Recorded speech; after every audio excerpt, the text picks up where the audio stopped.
मंदिर राजनीति की ग्राउंड रिपोर्ट दिखाएंगे, कैसे मंदिर पर महाभारत छिड़ी हुई है। आज आपको दिखाएंगे संकट मोचक हनुमान जी के मंदिर पर संकट के लिए जिम्मेदार कौन है आखिर। पूरा दिन आपने देखा होगा बीजेपी आप बीजेपी दोनों एक दूसरे पर ठीकरा फोड़ रहे हैं। बीजेपी और आम आदमी पार्टी दोनों कह रही हैं कि वो तो मंदिर बचाना चाहते थे, बीजेपी और आप दोनों बचाना चाहते थे, फिर भी मंदिर गिर गया। लेकिन क्या ये कहकर दोनों पार्टियां लोगों को धोखा दे रही हैं क्या? दोनों पार्टियां सब मिले हुए हैं।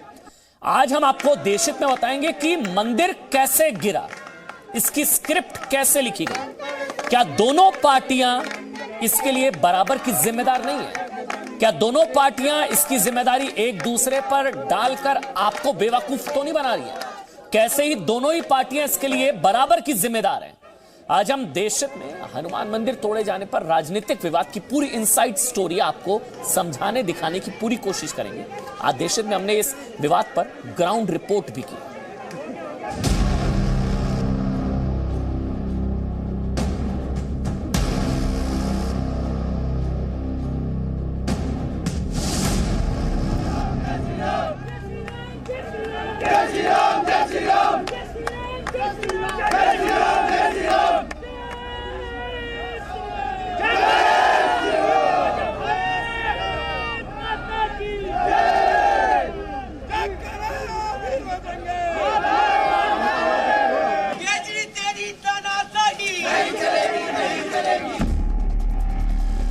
हमेशा हिंदुओं पर ही प्रतिघात करते हैं। केजरीवाल सरकार इस्तीफा दे।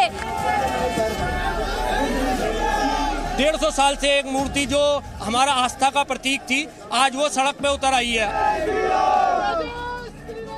किसी भी कीमत पे नहीं चाहिए जब तक मंदिर नहीं बनेगा। दिल्ली में मंदिर पर महाभारत। उनके तमाम नेता झूठ की राजनीति कर। ये सेंट्रल वर्ष 11 फुट का है और मंदिर 8 फुट का था। अगर वो चाहते, उन्होंने जान के समस्या उत्पन्न की है।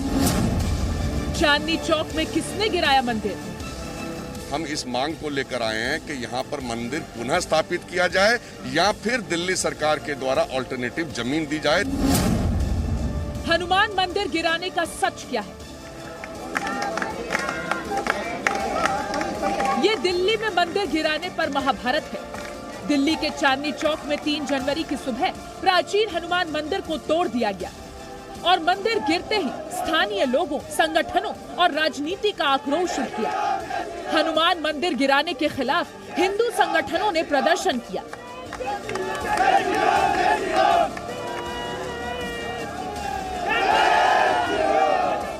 जहां मंदिर था, वहां महिलाओं ने हनुमान चालीसा का पाठ किया।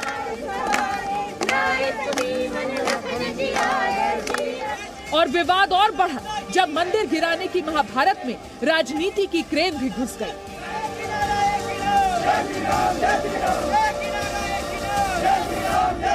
दिल्ली आम आदमी पार्टी के इस चरित्र को देख रही है।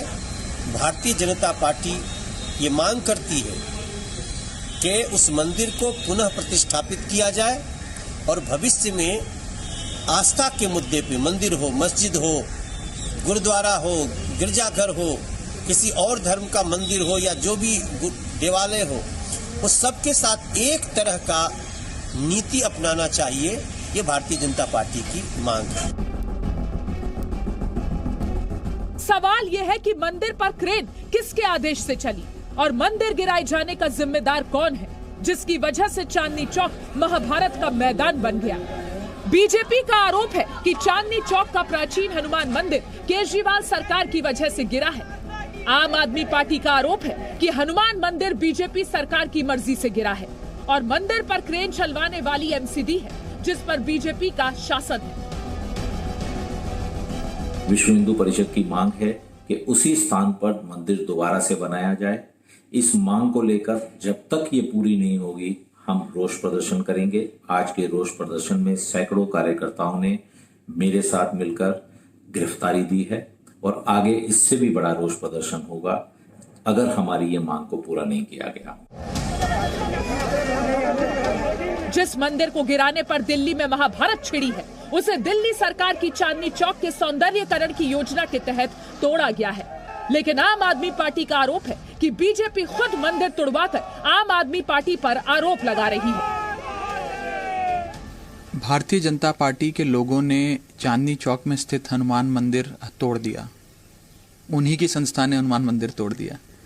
आज ऐसा लगता है कि भारतीय जनता पार्टी रावण के, कंस के, अन्य राक्षसों के वंशज नजर आते हैं। ये लोग, ऐसा लगता है कि पूर्व जन्मों में शायद ऋषि मुनियों की तपस्या भंग किया करते थे। देशहित में आपको ये जानना चाहिए कि चांदनी चौक में हनुमान मंदिर गिराने की कार्रवाई उत्तरी दिल्ली नगर निगम ने की है। ये कार्रवाई दिल्ली हाईकोर्ट के आदेश के बाद हुई। बीजेपी का आरोप है कि ये मंदिर गिराए जाने से बच सकता था अगर खुद को हनुमान भक्त कहने वाले केजरीवाल की सरकार की रिलीजियस कमेटी ने इस मामले को लटकाया नहीं होता। पीडब्ल्यूडी ने दिल्ली हाईकोर्ट में इसके लिए एप्लीकेशन डाली और कहा कि हमें एमसीडी और दिल्ली पुलिस कोऑपरेट नहीं कर रहे, हाईकोर्ट एक ऑर्डर निकाले मंदिर को तोड़ने के लिए, हटाने के लिए।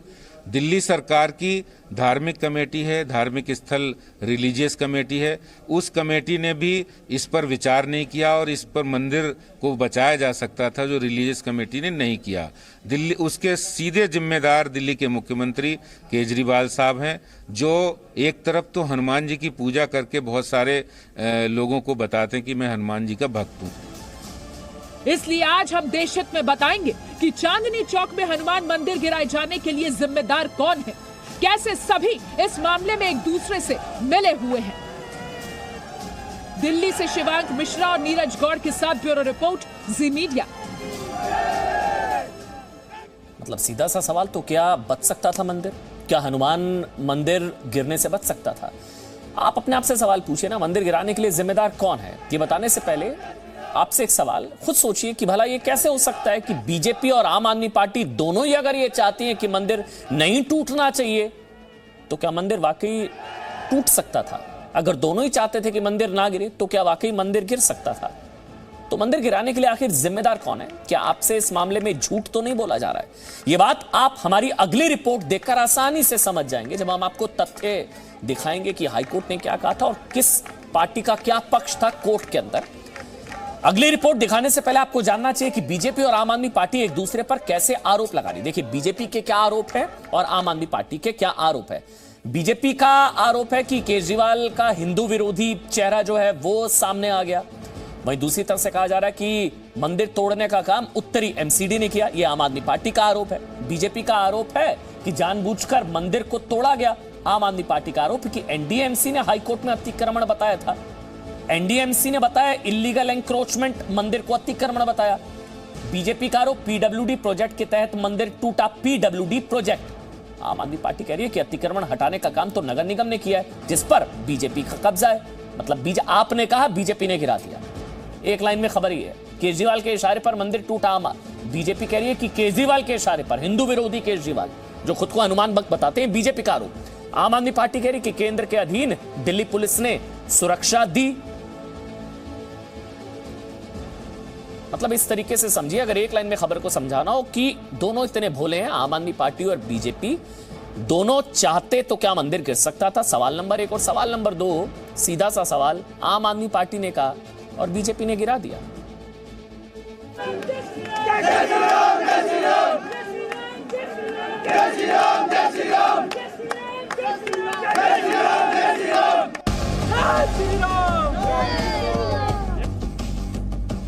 अगर बीजेपी कहती हमने तोड़वाया, आम आदमी कहती हमने तोड़वाया, तो प्रशासन हटाओ, जो हमें करना कर लेंगे। हनुमान जी बनाएंगे,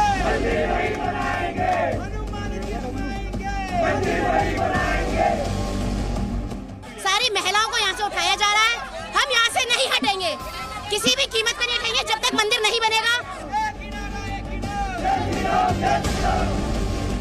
मंदिर को तोड़े जाने के पीछे कौन है? कौन है? केजरीवाल सरकार है। दिल्ली के चांदनी चौक में हनुमान मंदिर गिराए जाने की महाभारत की स्क्रिप्ट का राइटर कौन है? किसकी वजह से चांदनी चौक में हनुमान मंदिर को अतिक्रमण मानकर क्रेन चला दी गई? क्या इसके जिम्मेदार हनुमान भक्त केजरीवाल हैं? या फिर उत्तरी दिल्ली नगर निगम चला रही बीजेपी? आज मैं हिंदू देश में इतनी आजाद नहीं हूँ तो मैं किसी और सरकार से क्या उम्मीद कर सकती हूँ? भगवान का 50-60 साल मंदिर पुराना था और उसको तोड़ दिया गया। उसके बाद वो पुलिस और प्रशासन ये कहते हैं कि हम यहाँ पे मतलब अपना रोष भी नहीं प्रदर्शित कर सकते। अगर नियम होना चाहिए तो सबके लिए समान होना चाहिए। क्यों ना इतनी हजारों की संख्या में पूरे देश में मजारें हैं जो रोड पर हैं, मस्जिदें हैं जो रोड पर हैं, उनको क्यों नहीं उठाया जाता है? चांदनी चौक में मंदिर गिराने पर जो महाभारत छिड़ी है उसकी शुरुआत साल 2015 में हुई थी।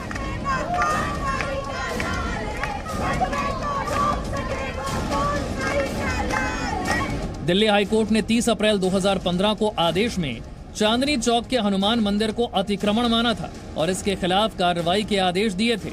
इस आदेश के बाद चांदनी चौक से अतिक्रमण हटाने का काम हाईकोर्ट की निगरानी में चल रहा था। 2019 में दिल्ली सरकार की रिलीजियस कमेटी ने हाईकोर्ट में अपील की और कहा कि चांदनी चौक के रीडेवलपमेंट प्रोग्राम में हनुमान मंदिर भी शामिल हो, लेकिन दिल्ली हाईकोर्ट ने ये मांग खारिज कर दी। यहाँ 30 साल से हम पूजा कर रहे हैं। अच्छा, रेगुलर मैं 30 साल से कटरा प्यारलाल में सामने ही रहता हूँ, यहाँ जल चढ़ाने आता था। अच्छा, दिले दुख है लेकिन क्या कर सकते हैं। इससे कोई डिस्टर्ब नहीं था, कोई मार्केट में कोई भी डिस्टर्ब नहीं था, उल्टा सौंदर्यीकरण ज्यादा था मंदिर का। सब बाबा की पूजा करते थे यहाँ, सब यहीं के हैं, सब यहीं के हैं। मंदिर हमारा इतना बड़ा नहीं था जितना बड़ा ट्रांसफार्मर की जगह रुकी हुई है, ये नहीं दिखाई दे रहा किसी को। एक छोटा सा मंदिर हमारा जो मंदिर मार्केट में था वो तोड़ दिया गया।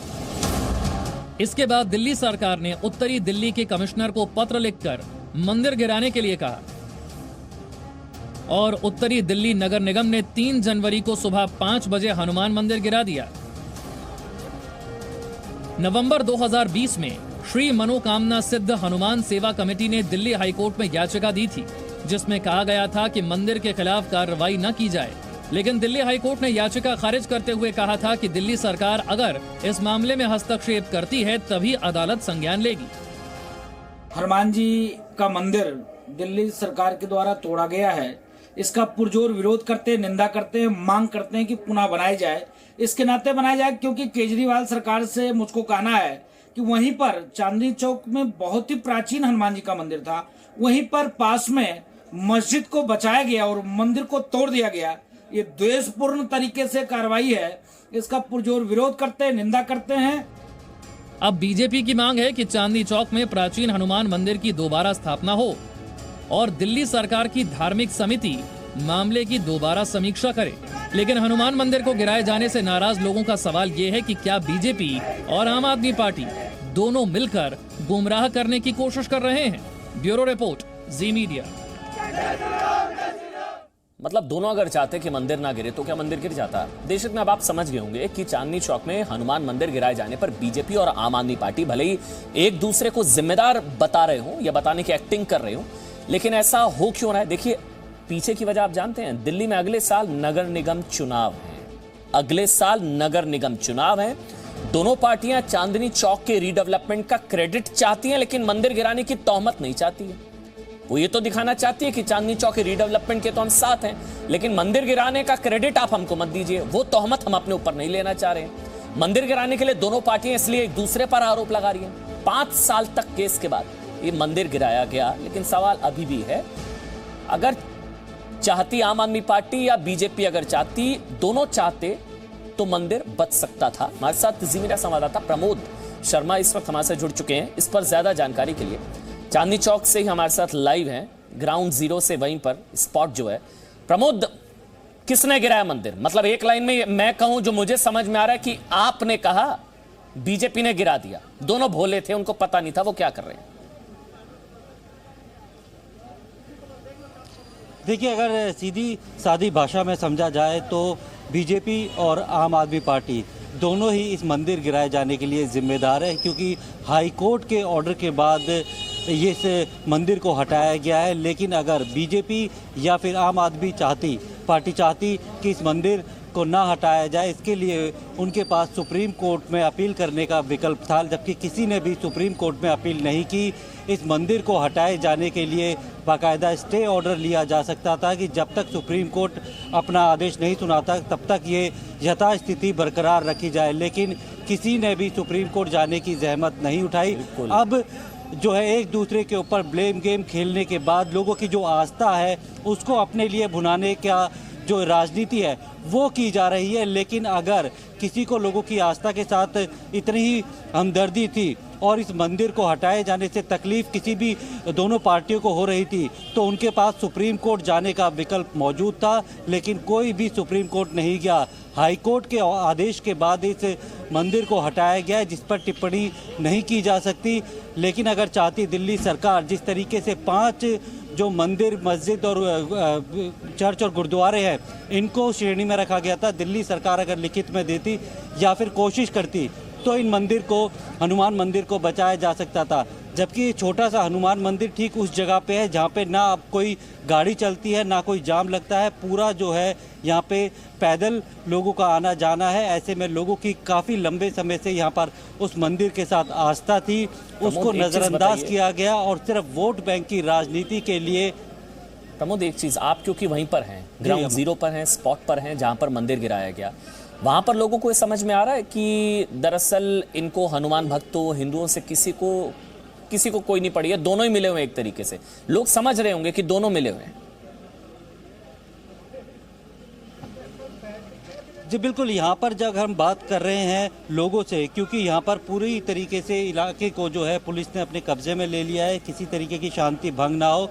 लेकिन जब हमने लोगों से बात की तो उनका साफ कहना था कि यहाँ पे अब ना कोई गाड़ी आती है, यहाँ पे पैदल चलने वालों का रास्ता है और ऐसे में आज मंगलवार का दिन भी है और ऐसे में लोग हनुमान चालीसा करने के लिए मंदिर की तरफ आ रहे थे, उन्हें रोक दिया गया। थोड़ी दूर पे ही उन्हें अनुमति दी गई कि वो आप वहाँ पे हनुमान का पाठ कर सकते हैं। लेकिन उनके अंदर नाराजगी इस बात को लेके है, बीजेपी हो या फिर आम आदमी पार्टी, की राजनीति करने के लिए दोनों पार्टियां आ गई। लेकिन जब इस मंदिर को बचाया जा सकता था, हनुमान मंदिर को हटाने से रोका जा सकता था, सुप्रीम कोर्ट जाया जा सकता था, लेकिन तब कोई नहीं गया। और जब ये मंदिर हट गया है तो एक दूसरे के ऊपर ब्लेम गेम खेलने के साथ साथ अपनी राजनीतिक रोटियां सेकने के लिए दोनों पार्टियों के लोग यहाँ आ गए।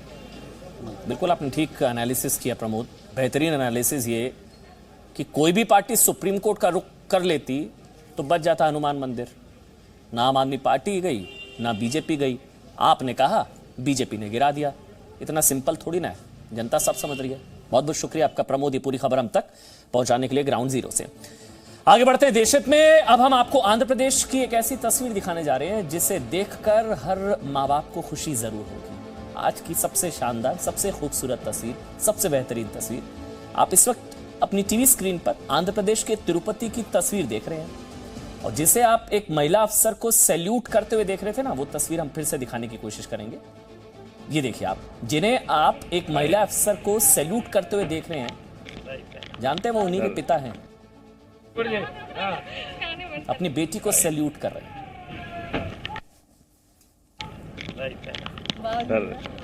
Thank you.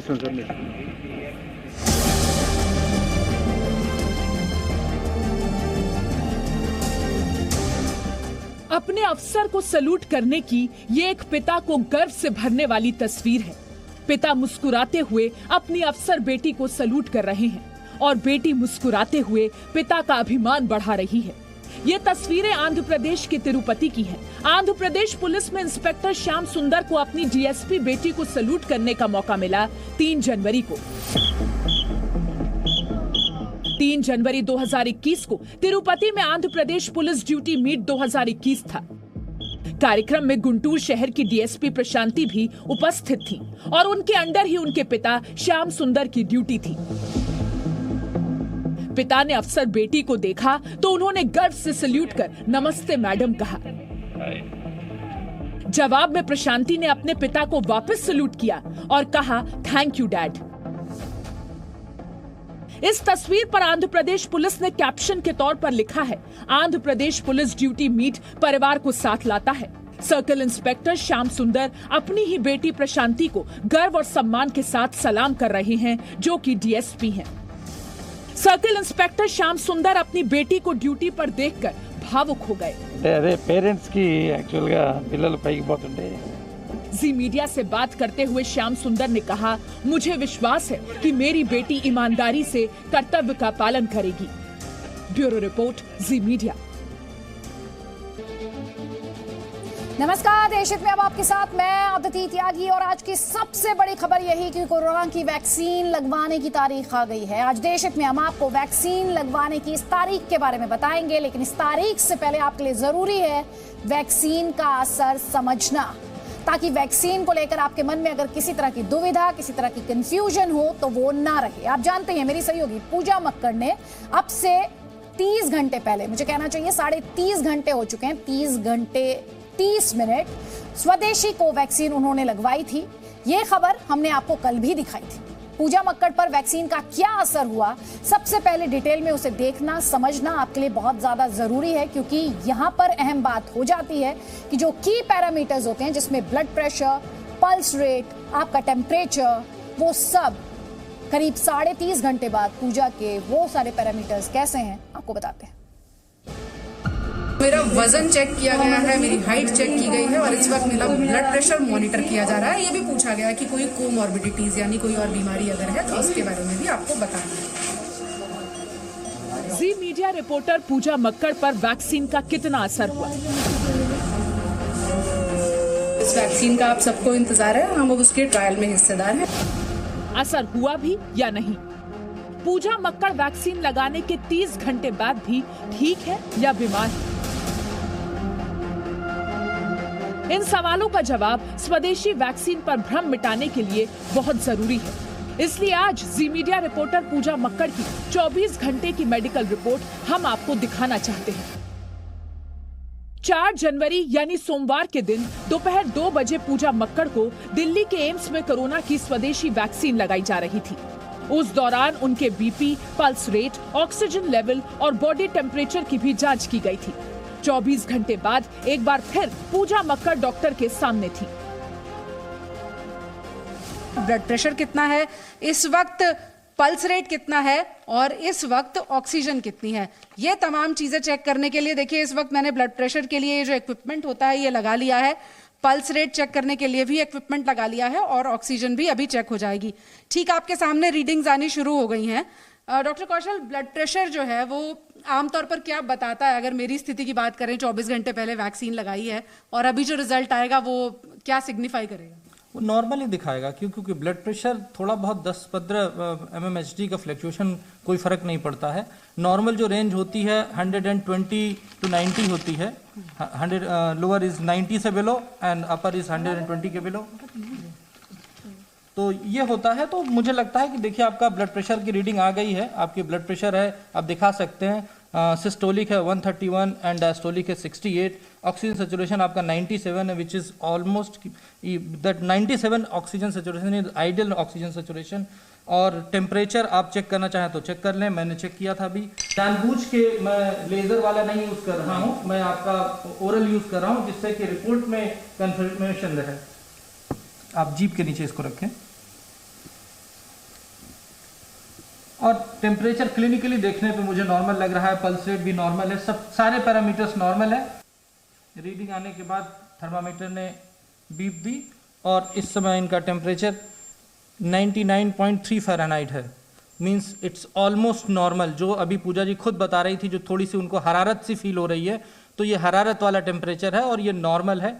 ये ऐसे भी हो सकता है, तो इसके लिए परेशान होने की ज़रूरत नहीं है। आप चाहें तो 2 दिन के बाद दोबारा अपने सारे वाइटल्स चेक करा सकती हैं। सारे vitals, pulse rate, blood pressure, oxygen saturation सब नॉर्मल है। जैसा आपने खुद बोला कि हरारत है, इसकी वजह से थोड़ा सा टेम्परेचर 1 डिग्री फ़ारेनहाइट हाई है। कल जब मैंने चेक किया था तो कल के पैरामीटर्स के हिसाब से 98 था, इस वक्त 99 है। वही जो मैं कह रही हूँ कि मुझे थोड़ी सी वार्मथ फील हो रही है, थोड़ा सा गर्म फील हो रहा है, वही 1 डिग्री का फर्क है, उसके अलावा सारे पैरामीटर्स बराबर। एक चीज और क्लियर करना चाहूंगा, ये जो टेम्परेचर है ये दिखाता है कि जो वैक्सीन लगाई गई उसका इम्यून रिस्पांस है, अदरवाइज शायद ये टेम्परेचर भी नहीं होता। यानी वैक्सीन ने काम करना शुरू कर दिया है, इसी वजह से ये टेम्परेचर राइज हुआ है, अदरवाइज शायद इनका टेम्परेचर नॉर्मल होता। तो everything is in normal range and vaccine is probably effective. भी एश्योरिटी हो गई कि अगर टेम्परेचर 1 डिग्री बढ़ा है तो इसका मतलब यह है कि बॉडी में कोई रिएक्शन हो रहा है और जो वैक्सीन है उसका काम शुरू हो गया है, इसीलिए बॉडी का टेम्परेचर 1 डिग्री वेरी कर रहा है। अब आपके सामने पूजा मक्कड़ की मेडिकल रिपोर्ट है। ये 24 घंटे की रिपोर्ट है। आप देख सकते हैं कि 24 घंटे में ब्लड प्रेशर से लेकर ऑक्सीजन लेवल तक कोई बड़ा बदलाव नहीं हुआ। डॉक्टर के मुताबिक रिपोर्ट सामान्य है। शरीर का तापमान 2 डिग्री फ़ारेनहाइट जरूर बढ़ा हुआ है, लेकिन जैसा कि डॉक्टर कौशल कांत मिश्रा ने कहा है, यही है असर, यानी वैक्सीन ने अपना असर दिखाना शुरू कर दिया है। 97 oxygen saturation is ideal oxygen saturation. और अब तो मुझे वैक्सीन लगवाए हुए 30 घंटे का वक्त बीत चुका है। कल दोपहर वैक्सीन लगवाने के बाद मैंने रात 10 बजे तक ऑफिस में काम भी किया, फिर रात 12 बजे घर जाकर सो गई, सुबह 7 बजे उठी, सुबह 10 बजे फिर ऑफिस आ गई और अभी 8 बजे से ज़्यादा का वक्त हो चुका है, आपके सामने हूँ, अभी भी ऑफिस में काम कर रही हूँ। इस बीच में जो साइड इफ़ेक्ट हो रहे हैं उनको दर्ज भी कर रही हूँ। कुछ खास हुआ नहीं है, लेकिन फिर भी उसे रिपोर्ट करना मेरा काम है, वो भी कर रही हूँ और साथ साथ आपको भी अपडेट कर रही हूँ। हमें उम्मीद है कि वैक्सीन पर पूजा मक्कड़ की मेडिकल रिपोर्ट को देखने के बाद स्वदेशी वैक्सीन पर आपका भरोसा बढ़ा होगा। आपके मन में जो भी दुविधा रही होगी वो दूर हो गई होगी। हम ये चाहते हैं कि आप वैक्सीन पर किसी भ्रम का शिकार न बने। जो सही है आपकी आंखों के सामने है, उस पर ही भरोसा करें और अफवाहों से बचें। दिल्ली से पूजा मक्कड़, जी मीडिया। कोवैक्सीन में हमने अपनी हिस्सेदारी दी। तो यहाँ पर आपको समझना है, जी न्यूज़ तथ्यों पर आधारित रिपोर्टिंग करता है। कोरोना वैक्सीन पर 24 घंटे की रिपोर्ट या फिर कहें कि 30 घंटे की रिपोर्ट आपने किसी और चैनल पर नहीं देखी होगी। ये सिर्फ और सिर्फ आप जी न्यूज़ पर ही देख पा रहे हैं। अब आपका सवाल ये भी होगा कि वैक्सीन कब आएगी, इसकी तारीख क्या है और कैसे लगेगी। इन सवालों के जवाब इस रिपोर्ट में।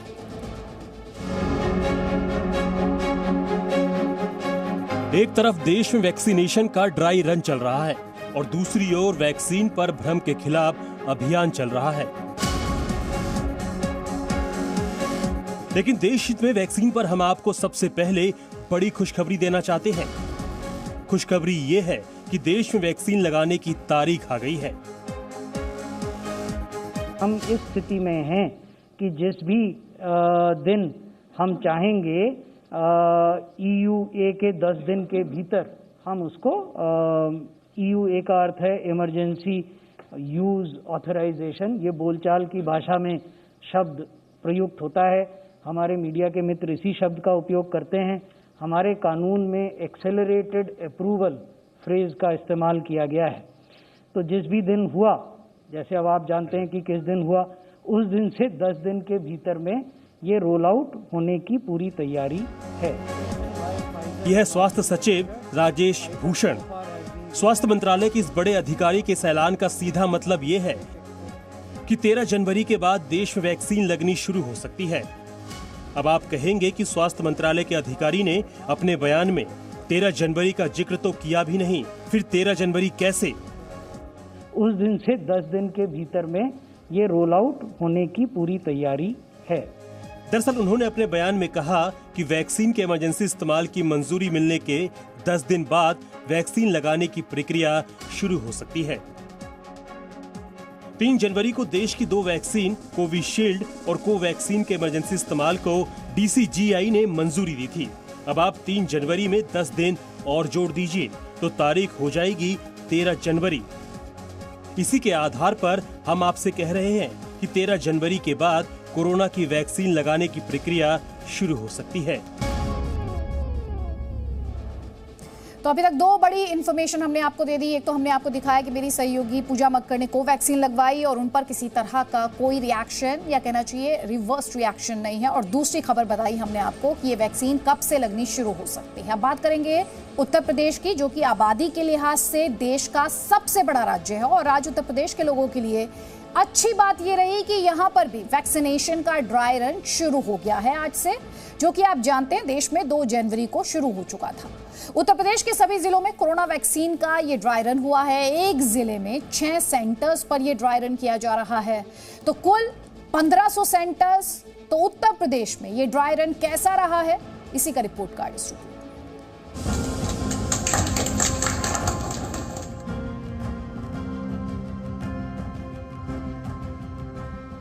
हमारा आईडी वेरिफिकेशन होगा, देन उसके बाद हम कोविड वैक्सीनेशन के लिए अंदर जाएंगे। ये है ज्योति यादव, हेल्थ वर्कर हैं और उन 50 लोगों में से एक हैं जो ग्रेटर नोएडा के government institute of medical sciences यानी GIMS अस्पताल में वैक्सीनेशन की प्रक्रिया का हिस्सा बनी है। वैसे तो देश में वैक्सीनेशन के ड्राई रन की ऐसी तस्वीरें आप 3 दिन पहले भी देख चुके होंगे, लेकिन ग्रेटर नोएडा में ड्राई रन की ये तस्वीर आज सुर्खियों में इसलिए है क्योंकि उत्तर प्रदेश में आज से ही ड्राई रन शुरू हुआ। जो नीडल है उसे पूरा डिस्कार्ड किया जाता है, जिसके बाद उसे फेंक दिया जाता है। अब क्या प्रक्रिया रहेगी इसके बाद? इनको हम यहाँ से ले जा करके यहाँ इनका रजिस्ट्रेशन करवाएंगे। रजिस्ट्रेशन करवाते हुए उनको मतलब आधा घंटा के लिए वहाँ मनोरंजन के लिए छोड़ देंगे कि कोई दिक्कत ना हो। यूपी में भी ड्राई रन की प्रक्रिया वैसी ही है जैसी दिल्ली और देश के दूसरे शहरों में है। वेटिंग रूम से रजिस्ट्रेशन रूम और वैक्सीनेशन रूम से ऑब्जर्वेशन रूम तक का रास्ता हर किसी को तय करना पड़ता है। ज्योति वो अंदर पूरा सैनिटाइज होकर ही मतलब वो पूरा सैनिटाइजर का इस्तेमाल कर रही है, ताकि क्योंकि कोरोना का संक्रमण अभी भी कहीं ना कहीं बना हुआ है, तो उसको लेकर सैनिटाइजर का उपयोग किया जा रहा है। सोशल डिस्टेंसिंग का अगर पीछे में दिखाऊं तो दूरी बनाई गई है वो जो हेल्थ वर्कर्स हैं उनके लिए। तो अब ज्योति हैं अंदर चली गई हैं। जो वैक्सीनेशन रूम है यहाँ पर, ये वैक्सीनेशन रूम है, यहाँ पर उनका नाम पूछा जा रहा है। दिल्ली में ड्राई रन के पहले दिन जब हमने हेल्थ वर्कर्स से बात की थी तो उनका कहना था कि 40 से 45 मिनट में वैक्सीनेशन की प्रक्रिया पूरी हो गई, लेकिन यूपी में लोगों को 1 घंटे से ज्यादा समय लग रहा है।